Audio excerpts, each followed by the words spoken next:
En realidad fue nuevamente un llamado de las sombras. Darío Galicia, un poeta cercano a los infrarrealistas de los años 70, al que yo conocí ya cuando había sido operado, yo pensaba por una lobotomía a la que lo habían sometido sus padres para quitarle lo gay, lo homosexual y lo poeta, pues de paso. En otra versión, en la versión de Roberto Bolaño, sufrió aneurismas y lo operaron para extirpárselos. Entonces, de pronto me topo con este fantasma a raíz de una invitación para escribir un relato sobre padres autoritarios y por ahí me resurge la frase esta famosa de los circos, ¿no? Para presentar a los fenómenos y monstruos de por qué se encuentran en semejante condición y el interpelado con voz muy lastimera responde, ¿no? Por desobedecer a mis padres.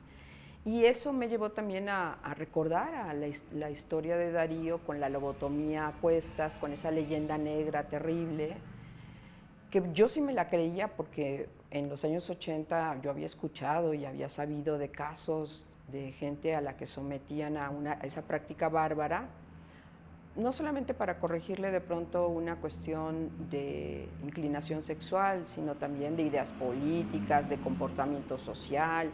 Era ahora sí que una forma brutal de corrección social que se estuvo muy de moda durante muchas décadas. Se dice que de 100,000 casos que hubo a nivel mundial de lobotomías que se hicieron en diferentes lugares del mundo, un 30% se hicieron para corregir a homosexuales, ¿no? Entonces, muy fuerte toda esa información. Entonces, por allí ese tema me atraía muchísimo, me parecía como que allí había una historia que contar. Pero además, a la hora que me voy acercando al fantasma, a esta sombra de sombrerero desastrado que de pronto estaba alrededor de Darío Galicia, me fui dando cuenta también de una parte muy lúdica del personaje, del juego con el lenguaje, de su poesía transgresora, de esta manera que tenía para reclamar su deseo por otros hombres, ¿no? De poder manifestarles su amor o besarlos en plena calle. Estás hablando de los años 70, ¿no? Entonces Bolaño lo mete en Los Detectives Salvajes, pero con el nombre de Ernesto San Epifanio y esta idea de los aneurismas, y eso de pronto me hace darme cuenta de que es como una suerte de conejo en la chistera de un mago que aparece y desaparece, y de pronto Sandra Lorenzano me dice, no, es que se firmaba Darío G. Alicia, ¿no?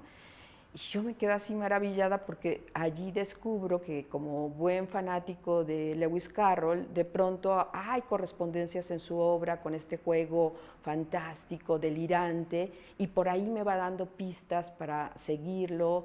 Ahora sí que como detective salvaje yo también, para dar con él, ¿no? No se sabía si todavía vivía Darío, y total, sí, lo redescubrimos en el año 2019, pocos años antes de que muriera.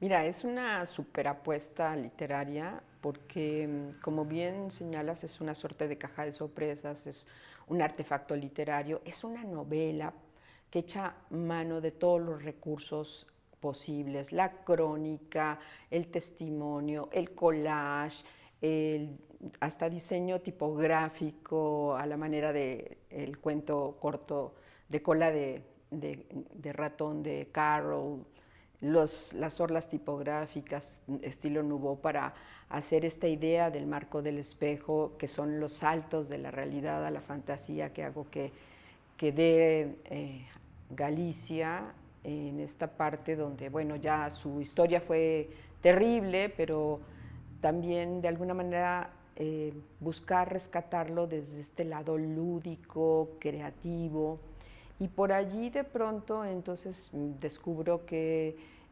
estoy haciendo un artefacto, una apuesta que intenta dialogar con precedentes ahora sí que para mí valiosísimos en la literatura, no solamente hispánica, sino también, por ejemplo, inglesa, ¿no? Estoy hablando concretamente de Lewis Carroll, estoy hablando concretamente de Sebald, por ejemplo, ¿no? En la idea de incorporar como iconotexto imágenes.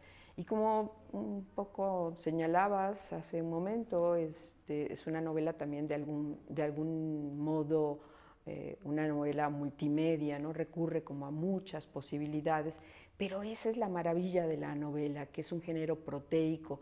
La gente que cree que una novela es contar una historia de principio a fin y narrarla, eso es siglo XIX, ¿no? Que le pregunten a Javier Cercas o a Milán Kundera si esa es la novela que realmente nos representa en la actualidad o no.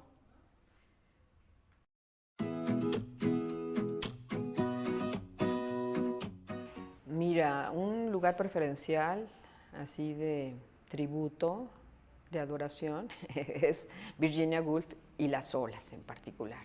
Hay otros libros como El Orlando, que pues la verdad que también tiene que ver con mi novela Cuerpo Náufrago, pero Las olas, cuando yo tenía 18 años, me marcó por esta capacidad de hacer el flujo de conciencia de una a otra instancia de personaje, justo como un oleaje, y me pareció sublime, extraordinario que la literatura pudiera lograr un trabajo de penetración psicológica de esa manera, ¿no? Yo nunca había visto algo así a mis 18 años, entonces me deslumbró. De hecho, por esa novela yo quise ser escritora, o sea, no nada más por el llamado de Las sombras del que te comenté, sino porque cuando leí esto dije, ¿esto se puede hacer? Yo quiero de esto. Súper, gracias Ana. ¿El segundo cuál sería?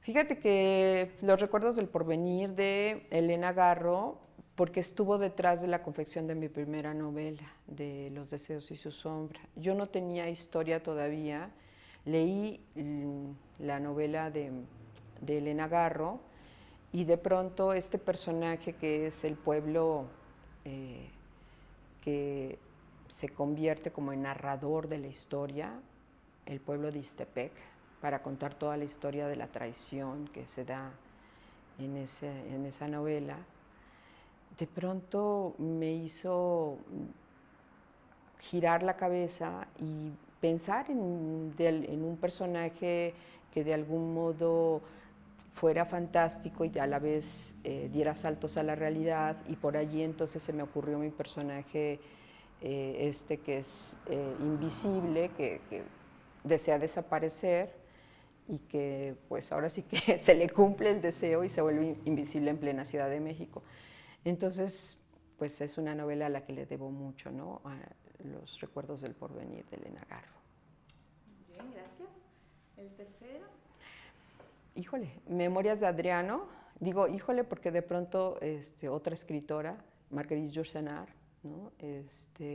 Estaba yo joven cuando leí este libro sobre el emperador romano de afamada memoria, contado ya desde su vejez, y de pronto era una realidad que en ese momento me era por completo ajena, ¿no? Yo tenía, te digo, 20 y tantos años, 22, 24, y de pronto empecé a sentir la pesadez del cuerpo porque hay una maravillosa forma de irte develando ese cuerpo viejo del propio emperador, ¿no? Entonces, nuevamente yo no sabía que podías hacer eso. Además, una voz trasvestida, ¿no? La voz de Yourcenar convertida en narradora, a su vez en narrador de la historia, que es el propio Adriano. Y sobre todo, otro detalle que tiene ese libro es que al final vienen los cuadernos de notas de cómo escribió Memorias de Adriano. Y allí dice una cosa preciosa, dice que hay libros que uno no debe empezar a escribir antes de los 30, 40 años, que una novela, por ejemplo, como Memorias de Adriano, no la podía haber escrito alguien de 20. Entonces, esos tiempos de maduración de la escritura que están implícitos allí, me pareció un concepto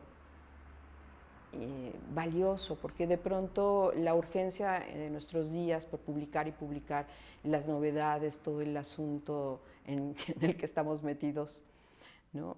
Sin embargo, los libros tienen su propio tiempo de maduración. Ahora sí que como los vinos y en general como todo en la vida que vale la pena, ¿no?